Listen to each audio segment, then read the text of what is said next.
Assalamualaikum warahmatullahi wabarakatuh. Kita lanjutkan lagi novel yang berjudul Istri yang Diharamkan Ibuku, bab 4. Diam-diam. Enggak, ini pasti salah. Aku akan bertanya pada bapak, Mas. Perempuan itu bangkit dari ranjang, mengusap air matanya kasar dan melangkah keluar kamar. "Lia, tunggu," panggilku. Namun Azalia seolah tak peduli dan terus berjalan, sampai aku yang tak mau dia keluar mengejar dan menarik lengannya. Dia tak boleh bicara pada bapak mertuaku, karena jika ini tidak benar, akulah yang akan sangat malu. Punya orang tua single seperti mama.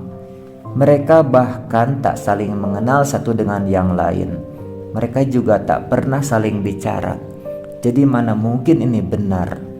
Meski ada sedikit keyakinan sekaligus ketakutan bahwa ucapan mama benar, rasa tak percaya itu jauh lebih besar.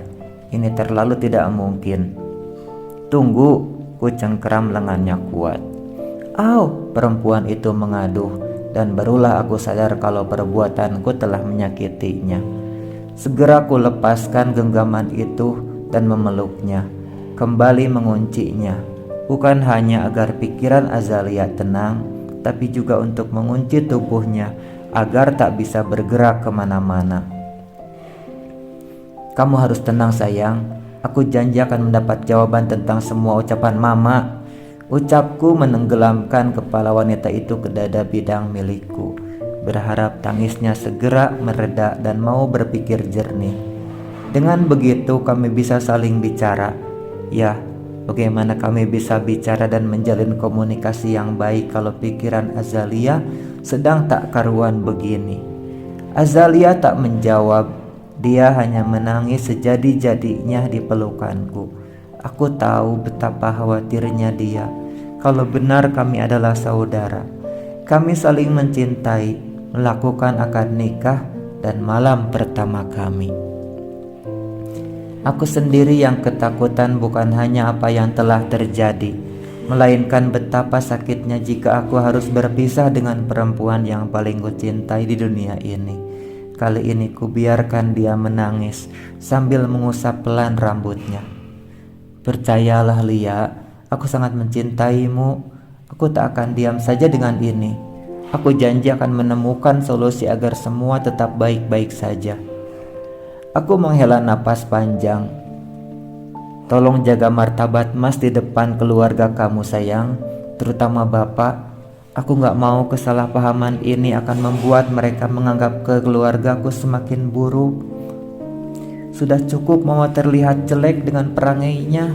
Aku gak mau mereka tahu kalau mama bilang pernah melakukan hubungan haram dan hasilnya adalah aku." Panjang lebar aku bicara meminta pengertian pada Azalia. Lagi Azalia masih sibuk dengan tangisnya. Dia tak menjawab sepatah kata. Beberapa menit kemudian, setelah dia puas meluahkan tangis, Azalia pun akhirnya melepaskan pelukan dariku. Sambil sesenggukan dia pun mengatakan sesuatu yang sepertinya ditahan sejak tadi. "Tapi Mas, gimana kalau ini benar? Aku gak tahu harus apa." Wajah Azalia tampak frustrasi. "Kita sudah..." Ucapan itu tergantung. Tahu apa yang dia maksud? Sudah apa? Sudah melakukan semuanya? Azalia mengangguk. "Begini," tanyaku sambil menutup mulutnya dengan mendaratkan ciuman. Dia diam tak melawan. Meski bisa kurasakan air matanya masih jatuh dan terasa hangat saat bergulir membasahi pipiku. Aku ingin membungkam dan mengalihkan perhatiannya dengan aktivitas surganya para pengantin baru. Tentu saja aku sendiri tak mau membiarkannya larut dalam pikiran buruk dan tak jelas kapan berakhir. Ini membuatku muak, tapi di sisi lain aku harus mengerti perasaannya. Aku keluar kamar mandi sambil mengusap bagian punggung yang basah usai membersihkan tubuh. Kewajiban yang seharusnya dilakukan ketika sepasang suami istri ketika junub. Benar ternyata, kalau aktivitas suami istri paling krusial menurutku itu bisa mengubah suasana hati dalam sekejap. Benar juga jika seorang wanita tidak akan bisa menolaknya, apalagi pasangan suami istri yang baru saja menikah dan belum pernah melakukannya sebelum akad pernikahan terjadi. Kami seperti memuaskan keinginan yang kami tahan-tahan, meski sama-sama sangat menginginkan karena telah jatuh cinta terlalu dalam satu dengan yang lain. Kami yang sama-sama frustrasi dan bingung harus apa sekarang. Setelah melakukannya, aku bisa tersenyum dan melihat senyum di wajah Azalia. "Sayang, kau masih belum bangun?" Kulihat Azalia masih terbaring di atas ranjang dengan selimut menutupi tubuh. Dia bahkan tak tidur dan seperti orang melamun yang pikirannya sangat berat. Aku pikir seperti halnya aku, dia pun setidaknya bisa mengalihkan masalah itu sejenak. Sampai nanti kami akan menyelesaikannya dengan mama. Wanita ayu itu menoleh dengan gerakan lemah. Iya, dia pasti letih. Bagaimana tidak? Aku terus menuntunnya melayaniku berkali tanpa mempedulikan kami lelah atau tidak.